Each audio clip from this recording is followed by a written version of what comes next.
સંપૂર્ણ અહિંસકની બોલબાલા. મેં આ જીવોને બચાવ્યા એવો સૂક્ષ્મ અહંકાર અર્થાત આવો સૂક્ષ્મ ભાવ અંદર વર્તતો હોય તો તે પણ ભાવહિંસા છે. દાદા ભગવાન જ્ઞાની પુરુષ દાદા ભગવાને અહિંસક માણસ વિશે સરસ સમજ આપી છે. ઘણીવાર અહિંસક માણસો પર ગોળીબાર થાય છે.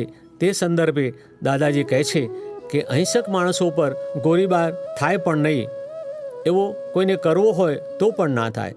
અહિંસક જે છે ને એને 100 બાજુથી ગોળીઓ લઈને ફરી વળે ને તો એ પેલાને ગોળી અડે નહીં.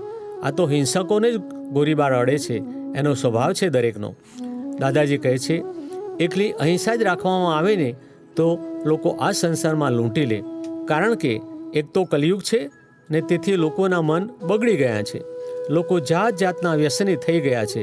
એટલે શું ના કરે? એટલે એક બાજુ ગોળીબાર કાયદાની ધાક હોય તો બીજી બાજુ અહિંસા ટકી શકે, નહીં તો અહિંસા પરાણે પરાવડાવી પડે. હવે કાળ ફેરવી રહ્યો છે બધું. બહુ સરસ કાળ તમે ખુદ જોશો. એક ભાઈ આ અંગે દાદાજીને પૂછે છે, એક સંત અહિંસા પાળતા હતા તો એમનું ખૂન કેમ થયું? આપ કહો છો અહિંસા ઉપર ગોળીબાર નથી થતો. દાદાજી સમજાવે છે અહિંસક કોને કહેવાય? કોઈના કશામાં હાથ ગાલે નહીં. એકને કહેશે કે આમને વધારે આપો કારણ કે એ નઠારા છે, ભલે નઠારા હોય તો એમને વધારે આપો. એટલે આ બાજુના પક્ષપાતને ખોટું લાગે એટલે આમને રીસ ચડે, તે હિંસા કહેવાય. આ ન્યાય જ ના કરાય, એમાં પડાય જ નહીં.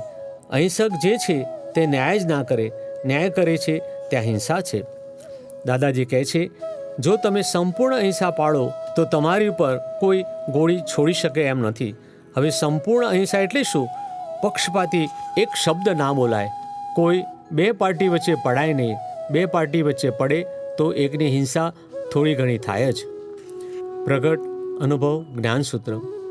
દરેક જગ્યાએ દરેકમાં પોતે પોતાને જુએ તો પોતે પોતાની હિંસા કઈ રીતે કરી શકે?